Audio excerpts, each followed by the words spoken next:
Nah, pada pertemuan yang lalu ya, kita sudah melihat, sudah mengkaji dan mendalami wa kuntum amwata, mati pertama kalau dalam penafsiran umumnya disebut mati pertama, di mana kita sudah sampaikan bahwa wa kuntum amwatan di sini yang dimaksud adalah status ya seseorang di mana hatinya itu mati. Jadi status di mana seseorang itu hatinya mati atau tidak hidup. Dan ini kita sudah ya jelaskan ya secara panjang lebar pada pertemuan yang lalu. Nah, sekarang kita akan melihat, jadi setelah wa kuntum amwatan, lalu fa ahyaakum. Ya, fa ahyaakum. Ya, lalu kami hidupkan. Lalu kami hidupkan, itu terjemahannya. Jadi dulu kita ini mati, lalu kami hidupkan. Itu penafsiran umumnya. Tapi dalam perspektif ulama tafsir tasawuf, bahwa yang dimaksud fa ahyaakum di sini kemudian lalu kami hidupkan. Ya, di sini yang dimaksud kalau wa kuntum amwata, yang dimaksud adalah mautul qalbi, kematian hati. Maka fa ahyaakum yang dimaksud di sini adalah ya hayatul qalbi. Jadi yang dimaksud adalah kehidupan hati, menghidupkan hati. Nah, inilah proses kedua kita menuju Allah. Di mana di awal-awal kehidupan kita itu status hati kita itu ya dalam kondisi mati. Nah, kemudian berikhtiar, berusaha, arti akhirnya bisa hati kita ini hidup. Nah, inilah yang dimaksud fa ahyaakum. Ya. Jadi hayatul qalbi, ya, menghidupkan hati.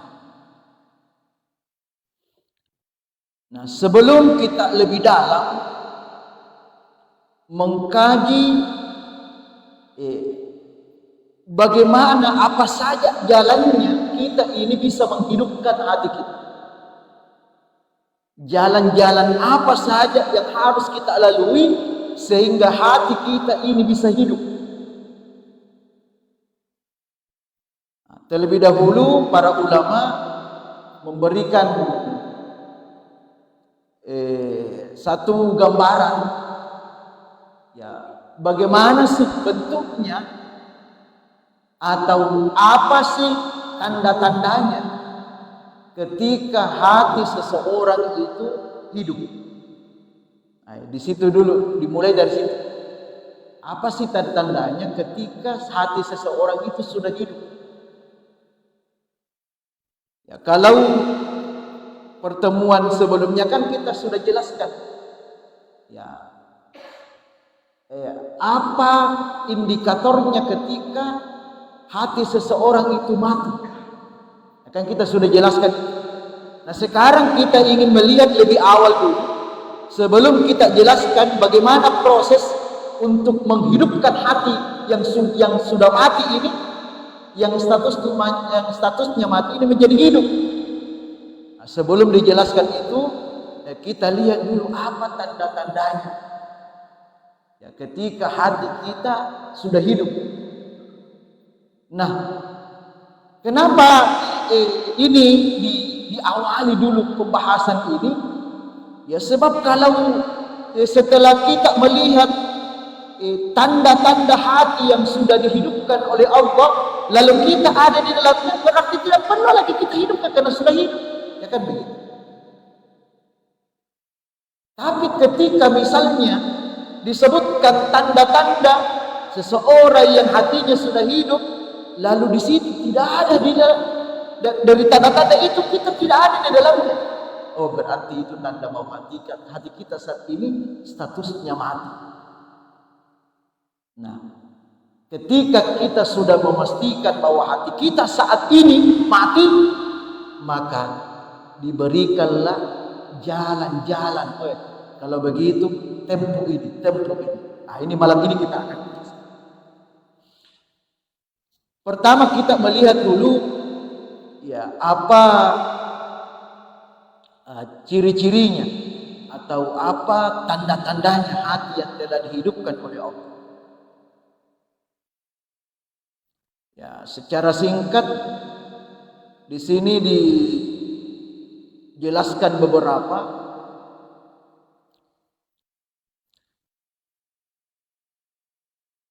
Yang pertama,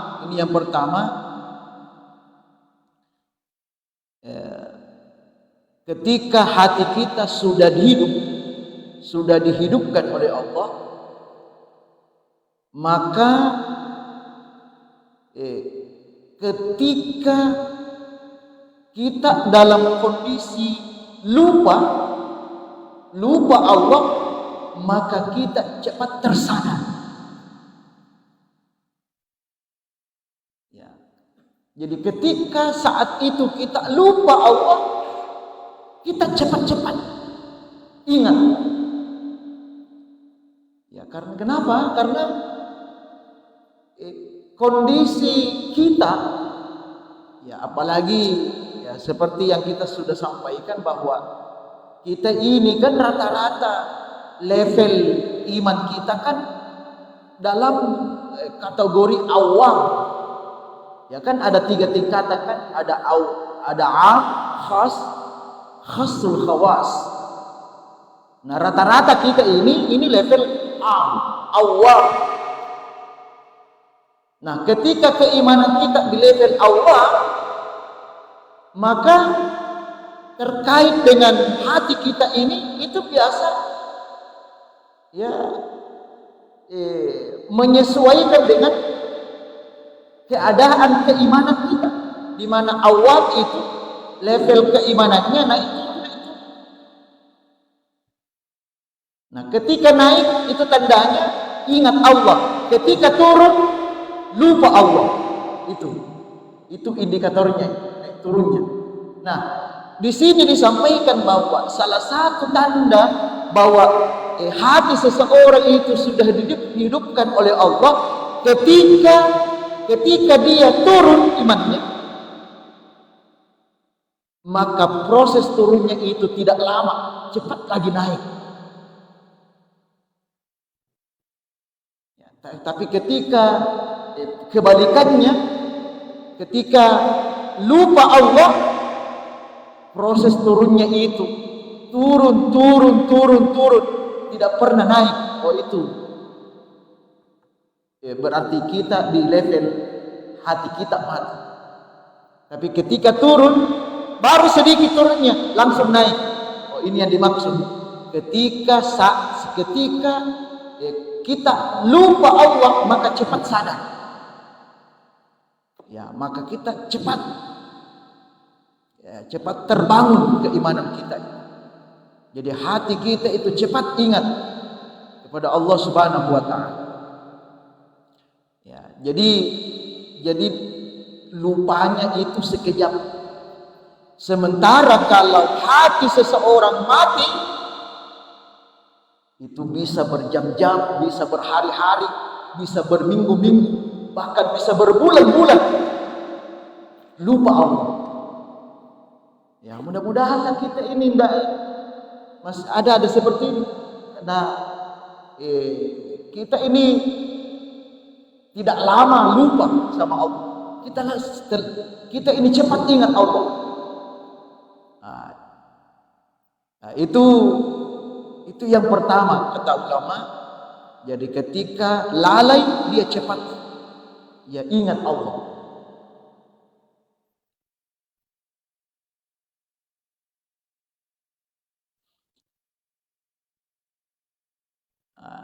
Kemudian yang kedua, Yang kedua kata ulama, tanda-tanda hati seseorang itu telah dihidupkan, ya,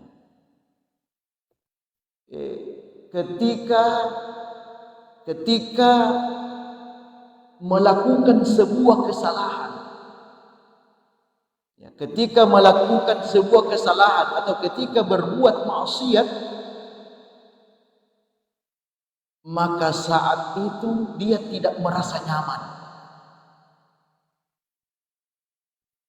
Ya. Jadi tidak merasa nyaman, dia gelisah. Dia sadar bahwa ini tidak benar saya lakukan ini, dan itu tidak ada rasa nyaman. Ya. Artinya tanda hati seseorang itu hidup tidak menikmati dosa. Tidak menikmati dosa. Adakah orang yang menikmati dosa? Ya, kita bisa lihat. Kita bisa lihat orang-orang yang selalu berbuat maksiat.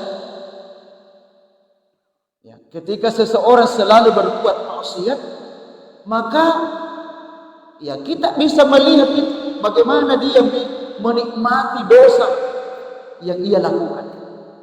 Sementara orang-orang yang hatinya sudah hidup, ketika dia melakukan kesalahan tidak merasa nyaman. Kenapa tidak nyaman? Kenapa tidak nyaman? Pertama, karena dia ada rasa malu kepada Allah. Jadi muncul di hatinya rasa malu kepada Allah.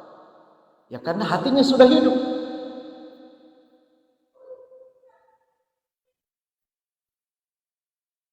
Nah, kemudian yang kedua, dia kembali menyadari bahwa dosa yang saya lakukan ini bisa menutupi hati saya, bisa mematikan lagi hati.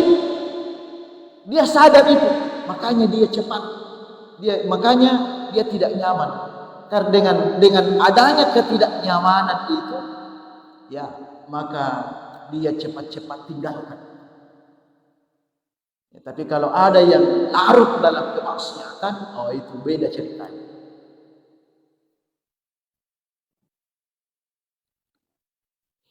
Kemudian yang ketiga, ini kata ulama sufi. Jadi ini kita bahas ini berdasarkan pandangan ulama tasawuf. Kemudian yang ketiga, seseorang ketika hatinya itu sudah dihidupkan oleh Allah, ya, maka di hatinya selalu ada kerinduan dengan Al-Quran. Ya, jadi dia selalu rindu dengan Al-Quran. Hatinya itu selalu rindu dengan Al-Quran. Artinya apa? Selalu ingin membaca Al-Quran, sekalipun tidak ada momen. Biasanya kan kita, Pak, ini kita jujur aja, biasanya itu nanti kita baca Quran kalau ada momen. Misalnya nanti ada orang meninggal, baru baca Quran. Nanti malam Jumat kita yasinan. Jadi kalau bukan malam Jumat, tidak yasinan. Nah, orang yang hidup, hatinya hidup, tidak ada itu. Ya, jadi dia membaca Al-Quran tanpa ada momen. Ya, jadi selalu ada keinginan untuk membaca Al-Quran tanpa ada momen. Ya, jadi menjadi rutinitas dia. Nah, kemudian yang kedua, kenapa ya orang yang hatinya hidup itu selalu rindu dengan Al-Quran? Ya, karena setiap kali ia membaca, setiap kali dia membaca ayat-ayat Al-Quran, ya selalu ada rasa, ada sentuhan. Ya. Di sini mungkin bisa kita nilai kita punya hati. Apakah selama ini kita membaca Al-Quran atau kita mendengar orang membaca Al-Quran, ada enggak sentuhan-sentuhan yang masuk ke dalam hati? Jadi orang yang hidup hatinya itu setiap kali dia membaca Al-Quran pasti tersentuh, pasti hatinya tersentuh. Atau ketika dia mendengar Al-Quran dibacakan, hatinya tersentuh. Ya makanya kan dalam surah Al-Anfal itu kan ada ayat yang sangat populer itu. Ya. Bagi orang-orang yang beriman itu, idza dzukirallah wajilat qulubuhum. Apabila disebut nama Allah, ya termasuk ketika dibacakan Al-Quran, wajilat qulubuhum, hatinya bergetar. Jadi getaran hati itu tanda bahwa hatinya sudah tersentuh. Nah, itu kata para ulama sufi ini, ulama tasawuf. Jadi kenapa dia rindu dengan Al-Quran? Karena setiap kali dia membaca ayat-ayat Al-Quran selalu ada sentuhan-sentuhan Al-Quran masuk ke dalam hati. Selalu ada getaran-getaran. Iya. Nah, itu yang ketiga. Kemudian yang keempat,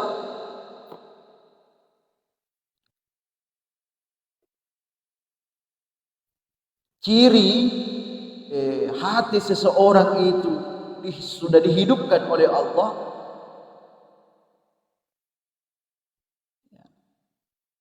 yaitu adanya ketenangan ya, saat dia sendiri dengan Allah. Ya, apa artinya? Ya, di sini disebutkan bahwa hati yang hidup itu ya tidak selalu hati yang hidup itu selalu menemukan ketentraman ketika dia bermunajat kepada Allah. Jadi ketika dia bermunajat kepada Allah selalu merasakan ketenangan dan ketentraman hati. Itu tandanya bahwa hatinya. Ya, jadi selalu ada rasa tenang ketika dia bersendirian dengan Allah. Artinya ketika dia bermunajat kepada Allah, maka selalu menemukan ketenangan dan ketentraman dalam hati. Ya, seperti yang kita sampaikan pertemuan yang lalu, bahwa salah satu ciri tanda orang-orang yang hatinya mati itu tidak pernah merasakan nikmat dalam beribadah. Ya kan begitu? Dia ibadah, dia salat, dia baca Quran, tidak pernah ada rasa enaknya. Kenapa tidak ada rasa enaknya? Karena tidak ada ketenangan. Nah, berbeda dengan orang-orang yang hatinya sudah dihidupkan oleh Allah Subhanahu wa taala. Iya. Kemudian yang terakhir ini ya tanda-tanda bahwa hati seseorang itu sudah hidup atau sudah dihidupkan oleh Allah, ya, yaitu ketika seseorang ya, tidak bergantung atau tidak butuh dengan pujian makhluk. Ya, jadi tidak bergantung pada pujian makhluk, pada pujian manusia. Nah, berarti itu tanda bahwa hatinya dia ya sudah hidup, sudah dihidupkan oleh Allah Subhanahu wa taala. Nah, saya kira itu secara singkat digambarkan oleh para ulama ya tentang ciri-ciri atau tanda-tanda hati seseorang itu sudah hidup. Nah, sekarang kita akan melihat ini yang paling penting ini. Nah, dari 5 poin yang disampaikan tadi ini, kita merasa kayaknya saya ini lebih cenderung hati saya ini masih masih berat status matinya hati. Ya, belum masuk kategori hati kita ini hidup. Ya, dengan melihat tadi itu 5 hal itu. Ya, ketika kita sudah menyadari bahwa hati kita saat ini dalam kondisi belum hidup, maka di sini para ulama ya merumuskan jalan-jalan ya untuk bisa hati kita dihidupkan. Ada jalan-jalannya. Jadi ada pintu-pintunya. Ya, artinya ketika kita hati ini ingin dihidupkan oleh Allah, jalani pintu-pintu. Nah, apa saja pintu-pintunya? Di sini ada 4. Artinya kalau kita ingin hati kita hidup, diusahakan 4 ini. Lakukan 4 ini.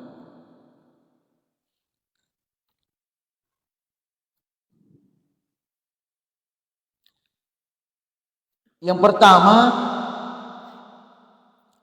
jalan pertama seseorang itu hatinya agar hati kita itu dihidupkan oleh Allah, pertama dengan jalan cahaya hidayah, nurul hidayah.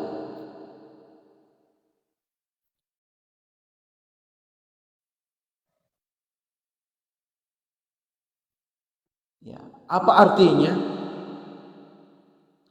Makanya kan sering kita dengar, ya sering kita dengar ada orang yang dapat hidayah, ya ada orang yang dapat hidayah dengan berbagai sebab. Nah, sebab-sebab itulah disebut cahaya. Contoh seperti yang kita sudah mungkin 2-3 pertemuan yang lalu itu, ya kita sudah singgung bahwa ada orang yang dapat hidayah itu disebabkan karena dibacakan, dia mendengar ayat-ayat Al-Quran dibacakan, ya kan begitu. Jadi asbab-asbab seseorang ini dapat hidayah itu bagian dari pintu untuk menghidupkan hati kita.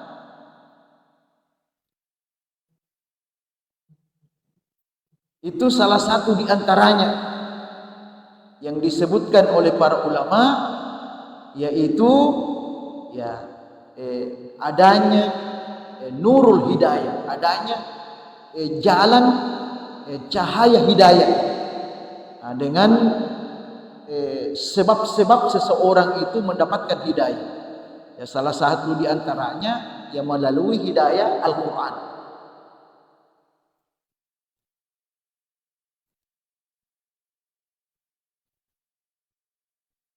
Ya, itu jalan pertama.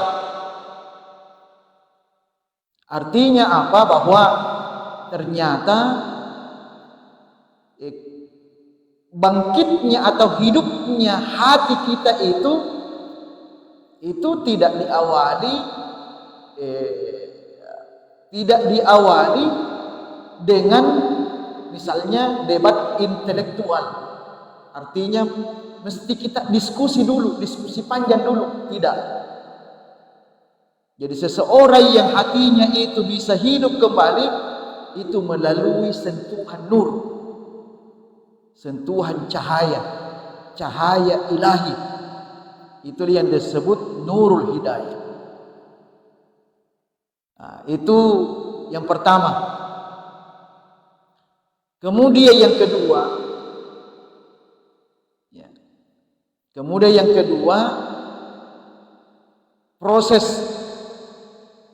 hidupnya hati kita ini melalui jalan zikir. Jadi melalui proses zikir. Ya. Kenapa? Karena hati yang hidup itu ya tidak bisa berhenti berzikir. Artinya ketika hati kita sudah hidup, maka zikir itu akan terus menerus kita lakukan. Ya, makanya untuk menghidupkan hati melalui jalan zikir.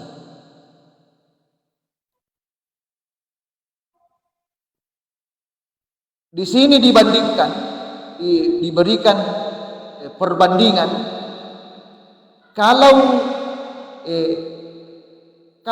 jasad, jasad kita ini mati dengan tidak bernafas. Jadi jasad seseorang itu mati karena sudah tidak bernafas. Ini diberikan perbandingan. Jadi jasad seseorang itu mati dengan tidak bernafas, maka seperti halnya hati itu mati dengan tidak berzikir. Jadi sekali lagi, jasad itu mati kalau tidak bernafas. Begitu Pak ya? Kalau seseorang itu tidak bernafas, tandanya mati. Demikian pula juga hati.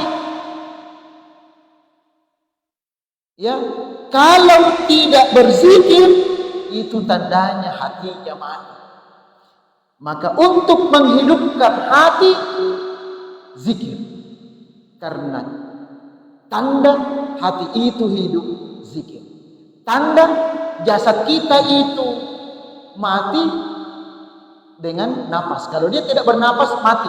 Sama juga hati mati kalau dia tidak berzikir. Intinya di sini, ya kita diminta untuk selalu berzikir.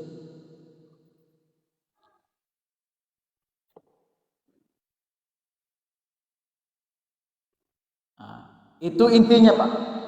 Jadi jalan kedua untuk bisa menghidupkan hati kita, yaitu dengan memperbanyak berzikir.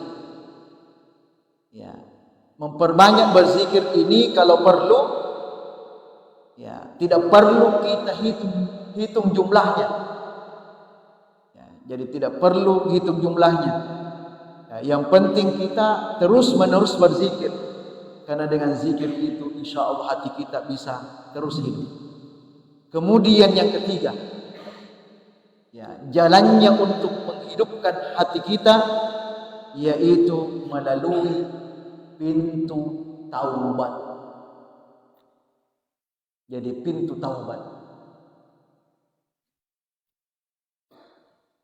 Nah, di sini dikatakan bahwa taubat itu bukan sekedar mengatakan saya berhenti dari dosa, tidak.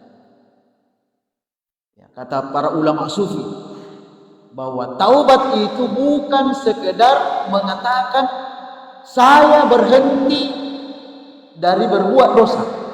Jadi bukan hanya sekedar begitu. Tetapi taubat itu ketika kita mengatakan saya ini kembali hidup setelah mati. Itu pandangan tasawuf.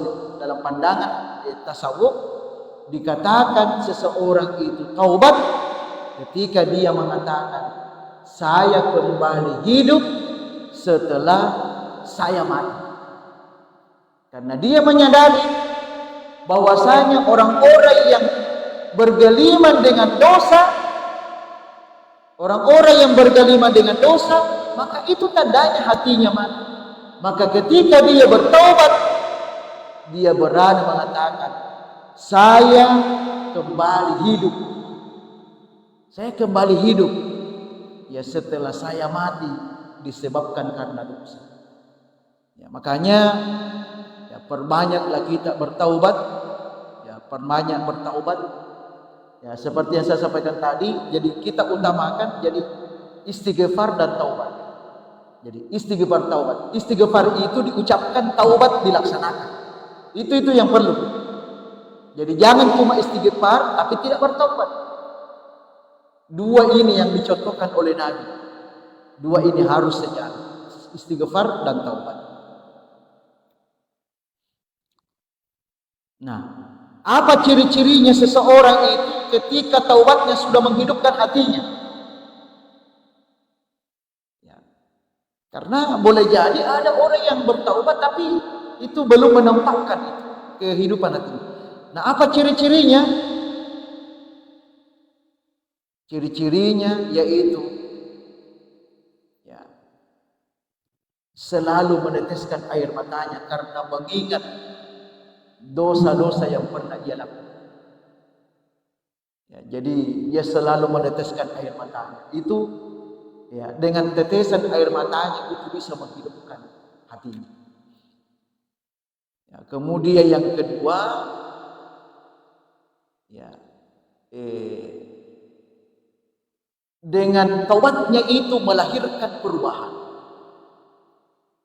Ya, dengan dia menyatakan diri bertaubat, betul-betul dia berubah. Oh, itu tandanya bahwa taubatnya itu menghidupkan hatinya. Ya, kemudian yang ketiga, ya, selalu ada keinginan, kerinduan untuk ya selalu memperbaiki diri. Ya, itu tanda-tanda atau ciri-ciri bahwa seseorang ya tobatnya itu bisa menghidupkan hati. Kemudian yang terakhir, yang keempat, ya jalan-jalan yang bisa kita tempuh untuk bisa menghidupkan hati kita, yaitu tanamkan dalam hati muraqabah. Nah, ini yang paling penting. Jadi tanamkan dalam hati kita muraqabah. Nah, apa itu muraqabah? Muraqabah itu selalu merasa diawasi. Dimanapun kita berada, ya selalu di hati kita ini menyadari, ya Allah pasti melihat saya. Nah, ketika sudah tertanam dalam hati Allah selalu melihat saya, maka inilah yang membuat hati kita selalu hidup. Hati kita selalu hidup, maka yang namanya maksiat itu kita jauhi. Karena hidupnya mati, otomatis maksiat akan menjauh. Jadi muraqabah ini adalah ya pintu ihsan. Ya, pintu ihsan. Apa itu ihsan? Ya kata Nabi, ihsan itu anta'budallaha ka'annaka tarah. Sembahlah Allah seakan-akan Allah melihat. Seakan engkau melihat Allah, ka'annaka tarah. Seakan engkau melihat Allah, fa illam takun tarah fa innahu yarak. Tetapi ketika kamu tidak mampu melihat Allah, maka yakin Allah pasti melihat kamu. Itulah muraqabah. Maka mari selalu tanamkan dalam hati kita ini, ya selalu dilihat oleh Allah Subhanahu wa taala. Insyaallah ketika itu sudah tertanam dalam hati kita, ya maka ya inilah yang menumbuhkan, membangkitkan dan menghidupkan ya hati kita, dan selalu akan terjaga hidup terus. Dan tentu inilah yang kita harapkan, ya agar kita ini bisa mulus menuju Allah Subhanahu wa taala. Nah, perjalanan kita menuju Allah, apakah sudah cukup dengan hati yang hidup? Jawabannya belum cukup. Kenapa? Karena baru fa'ahya.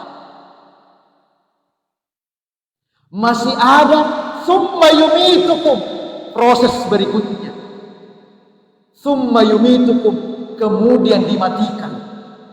Apalagi yang perlu dimatikan ini? Hati sudah hidup.